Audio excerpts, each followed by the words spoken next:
Hello and welcome back to another reaction. In this occasion, Avatar The Last Airbender Book 1 Episode 17. Yes, again, we have a couple of episodes in which we saw very big flaws from Aang. One, obviously, the separation anxiety from his friends, totally understandable, and obviously the other one, the tendency to be very impatient, both connected to his age, to his mental age. And I love how this show it's been developing said flaws and obviously trying to correct them. I love both episodes, even if they are not as relevant to the plot as one might think. But again, everything that is not relevant to the plot is concerned about the developing of our characters, which is the very important thing of every plot. Every show needs to develop their characters because that is what really makes interesting a show. As I said in previous reactions, if you have great characters, you can transform any mundane plot in something amazing. But if you have an amazing plot but terrible characters, you are not going to enjoy the ride. Fortunately, this show has both. So far that I have seen, the plot is very interesting, the world that is building is incredibly amazing, and the characters are just great. They are not perfect because obviously that is not the point. They are flawed. They have take bad decisions. They have problems. They need to grow, and that is the most important thing to see in a show, to see the growth of our characters. And the last two episodes have been amazing. But I think I'm going to start to ramble even more about this. So, yes, remember, if you enjoy the content of the channel, please subscribe and turn on notification so you can get up to date with the videos I upload.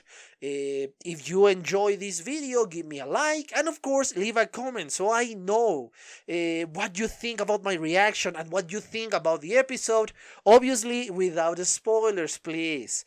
And if you want to know more things, and yes, sometimes just stupid stuff that I retweet, follow me on Twitter. The link is in the description below, so if you want to do that, there it is.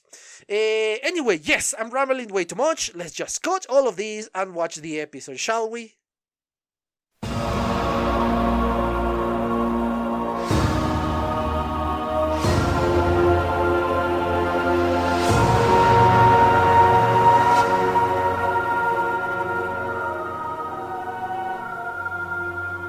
Okay, I'm back. I just watched a second time the 17th episode of the first book. And again, we are developing now the world within Avatar. We don't see many flaws of characters, obviously not from the protagonist, I mean, but we saw a little bit of a development on the world. Well, actually, there is a correction there. We saw a little bit of side of Sokka that we didn't see before, which is obviously interesting. But this episode is basically the past versus the future, and I don't mean just in the technological side, because obviously this temple that they found thanks to the stories that was told by an old man belonged to the Airbenders, the northern, if I'm not mistaken, Airbenders. But obviously they were exterminated by the Fire Nation so long ago, fearing obviously the Avatar.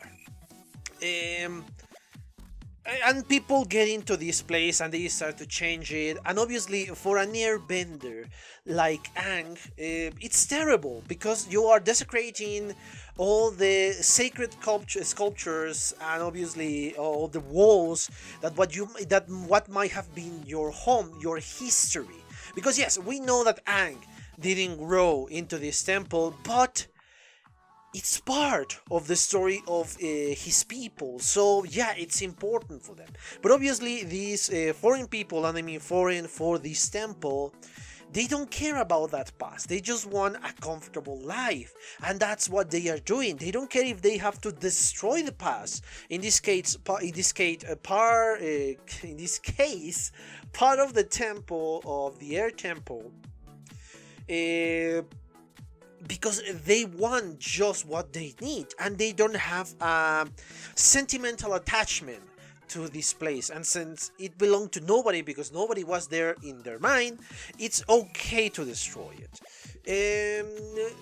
There is obviously the need of a certain balance, and yes, I know I said this a lot of time, but actually that is what the show is trying to represent. That's what I guess, that you need balance into the world, representing obviously the avatar, which is the balance of all the elements. But that is represented in a lot of stuff, because nature is obviously the balance of all those elements. And I'm just speaking about the fictional world. Obviously, we know in our world there is a ton more elements that obviously the four. That is considered obviously old alchemy, but within the context of the world of Avatar, yes, we need balance. The fire, obviously, which is the representation of the sun, which gives us warmth and help life. The earth, in which obviously the life can thrive. Water, that helps set the life to grow. And air, so you can move and have obviously breathing space, or moving the seeds of the plant and all of the plants and all of that. So yes, it's the perfect balance of the world within nature. The Fire Nation does not want such balance. They want the fire to be the overwhelming force in the world, because they consider the rest as almost animalistic size of bending. But anyway, going back to the episode, we saw all of that, and we saw a very hurt Aang. I mean, emotionally hurt. And it's a good excuse to prolong the moment in which we open the gates and we discover the secret behind those gates. That is obviously the weapon for the Fire Nation that the father wants to hide from his son. He's not a secret Fire Nation soldier, he's just trying to protect him and protect his people by giving the Fire Nation what they want, so they will leave them alone. Obviously, this is going to bring bigger repercussions for the future of the world, because you're giving more power to a nation which is obviously very, very, very powerful. But you're trying to see more what is in front of you. As human beings, we try to protect those who are close to us.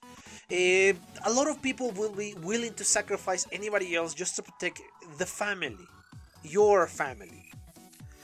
And obviously this is what he's doing. He's trying to protect his family, and in my opinion only temporarily, because perhaps later on, after they won the war, after they don't need him anymore, they're going to punish him, or they are just going to force him to create more things for them in not a very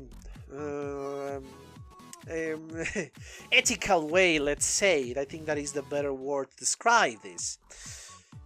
So yes, this is a temporary solution for a bigger problem.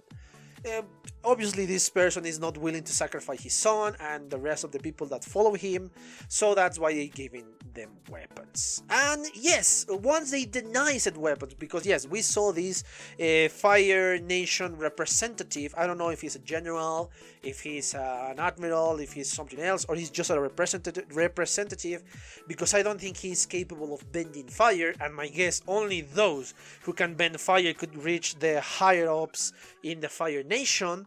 They start obviously attacking, and they have the advantage of the sky, that they can attack from the sky. Obviously against tanks it's pretty hard. My guess is they should have thrown the stinky bombs, because yeah, the tanks are not perfectly sealed, because they need to be open for them to be able to attack, and that will have been terrible for the people who is, well, within the tanks. As they say, don't underestimate the bad smell power. The power of bad smell, sorry.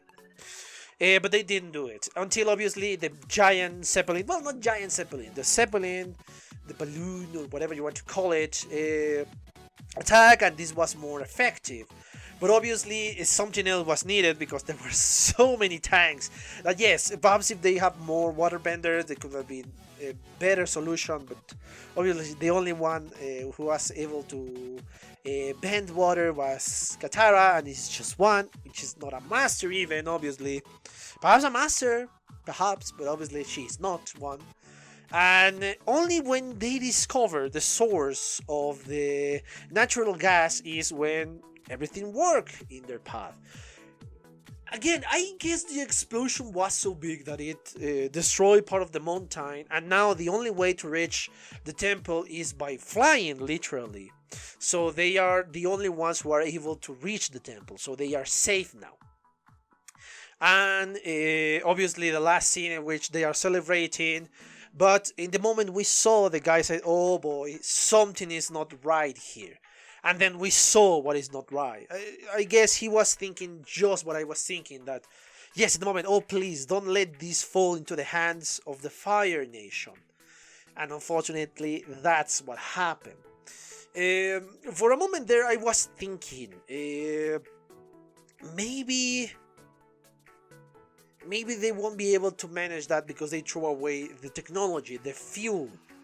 But they have fuel in their hands, literally. They can produce fire, so they can make the balloon work without the technology of the of the thing that they throw. And obviously they have technology within their ships, because they don't move by wind, they don't move by rowing, they have a motor, so they already have that technology. So yeah, that process of thought was while I was watching it the second time. So yeah, it works for me to watch a lot of times this stuff, so I can clarify my thoughts. Anyway, yes, that is pretty much what the episode was about. The technology against the preservation of stuff, of the preservation of the past, and the technology in different hands. Yeah, if you use technology in good hands, you can advance civilization, you can make jobs easier, you can do a lot of stuff. But if you use it in the wrong, or you are using for the wrong reasons, you could destroy a lot of lives. And obviously this is kind of how war works, because we have technology, so therefore we are superior to everybody else, and you can kill a lot more people with no damage your own. But still, that is terrible things to do, because this is again human lives that are there. When you're using to defend yourself, sure, but when you're using to attacking, that's the problem. Anyway, there are a couple of things I want to speak about, and obviously this has to do with one of my favorite characters, Sokka, sorry, Zuko is the prince. Sokka, he's not a vendor, obviously, we have known that from a long time. He is just relying on technology. Very rudimentary technology, but technology nonetheless. His knife, the way he's using his knife to catch sound and all of that, the boomerang and all of that. And he's fascinated to see when he encounters somebody else who is not a vendor and is relying very much on technology. Different technology, yes, but technology nonetheless. And I love how these two guys kind of connect thanks to said similarities, that none of them are vendors and they are using technology to improve their lives. With the simple things like the candle that is giving you the time, with the rotten eggs, which of course this idea have both of them, and this is something that we do in our society. We put smell in the natural gas so we can detect it, because yeah, the natural gas doesn't have a smell, but the things that you smell when you smell one a fracture or something like that.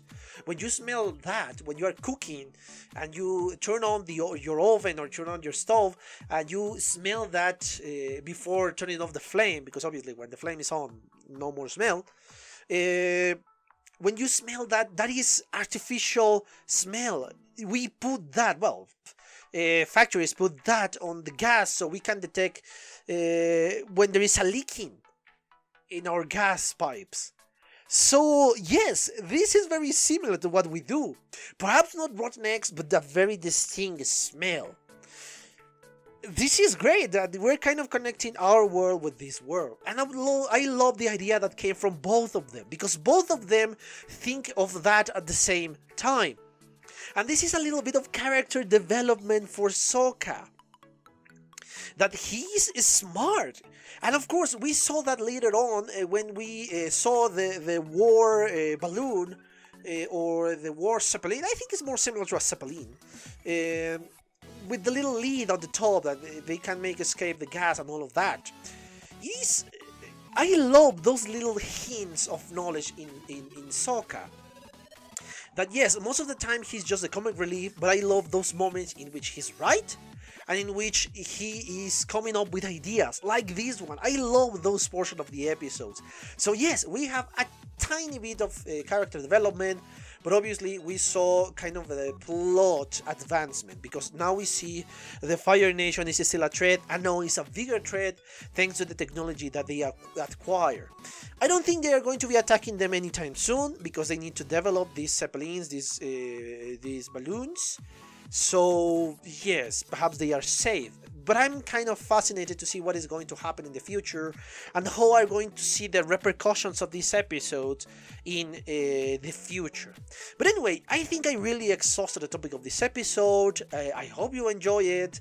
A little bit of a short one in this case. But anyway, yes, I have nothing else to say but to remind you that if you are not subscribed, please consider a subscription, and obviously turn on notifications so you can be up to date with the channel.